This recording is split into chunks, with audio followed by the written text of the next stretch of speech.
Hello and welcome to Exercise for Everyone. This is Lesson 1, Ab Crunch. Lesson 1, Part 8, 32 Ways to Use Weights When You Crunch.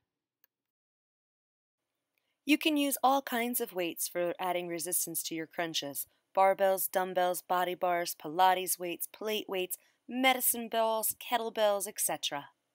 And these weighted options can be applied to many of the crunches you'll see in future lessons. Hold a weight on your chest with one hand. Make sure the weight is secure and is not going to roll away. Also, make sure the weight is never on your abdominals but above the abdominals. Hold a weight on one shoulder with your opposite hand. By holding the weight on your shoulder rather than your chest, you'll have to work your obliques more. Hold the weight on one shoulder with the same hand. Some people prefer holding the weight this way, and others prefer holding it in the way we did in the last video clip. Hold weight on chest with both hands. We are no longer supporting the head and the neck with one hand, therefore our neck muscles will have to get as strong as the core. Weight from chest to knees. As we talked about how to modify crunches, this variation lowers your center of gravity as the weight shifts from your chest to your knees, making it easier to come up higher in the crunch. Weight held above forehead. Holding the weight above your forehead will raise your center of gravity, making the weight feel heavier and increasing the difficulty of this crunch. Holding a weight behind your head. Again, due to the weight being further away from your center of gravity, this is a more challenging option. You can also rest your head on the weight for neck support. I don't recommend you try doing this variation with a medicine ball or a large weight. A plate works best. Weight held at the top of your head. I have chosen a lighter weight to demonstrate this variation because, once again, the further we hold the weight from our center of gravity, the more challenging the crunch becomes. Hold the weight overhead with extended arms and arms by your ears. With extended arms, I'm holding the weight as far away from my center of gravity as I can, making it very challenging. Weight held overhead and then over the knees with extended arms. This variation starts out more challenging with the arms overhead, but then becomes easier as the weight shifts over your knees, allowing you to lift higher into the crunch. Weight above chest with extended arms.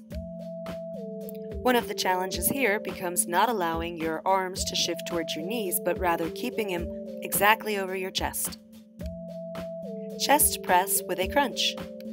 With the resistance now positioned wider than our body, we'll need to engage our obliques more to keep our stability while we chest press on our crunch. Note, I don't recommend doing your maximum chest press weight here. Save that for your chest workout.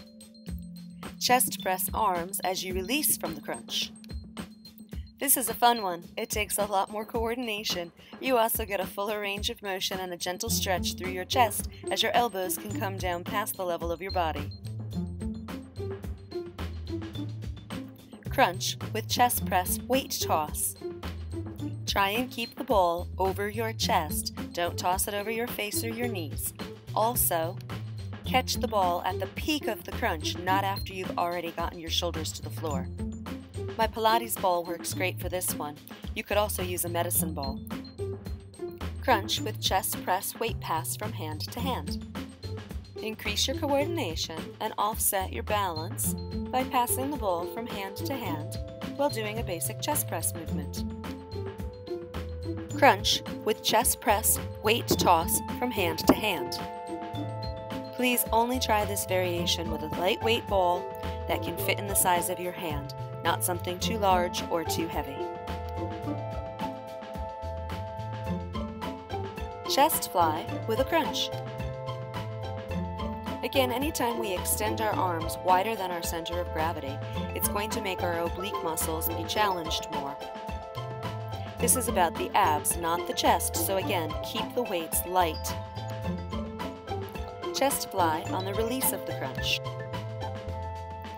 Like the last variation, but this one requires a little bit more coordination and you get a bit more range of motion through the chest and the shoulders. Chest fly, passing one weight from hand to hand. Again, this variation will challenge your obliques more. Keep the weight in line with your chest and your shoulders, and try not to allow your upper body to rotate. We'll do rotational crunches in another lesson. Triceps extension with a crunch. Again, we multitask here in this variation. Try to make sure your elbows stay aligned with your shoulders and the weight never goes over your abdominals but stays over your head and shoulders and chest. Tricep extension on the release of a crunch. This version requires more coordination and also allows for a greater range of motion from the triceps. Again, first and foremost, keep the focus on the abdominal crunch and just enjoy the additional benefit for the arms. Crunch with alternating triceps extensions. Here's another fun option for challenging your coordination. Remember on your second set to always begin with the other arm starting out extended. Pull over on the release of a crunch.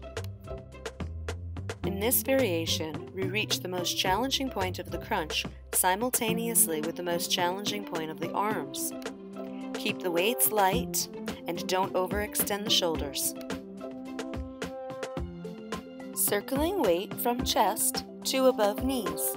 By moving the weight in this pattern, we maximize the height of our crunch while also using our obliques as the weight goes outside of the range of our body.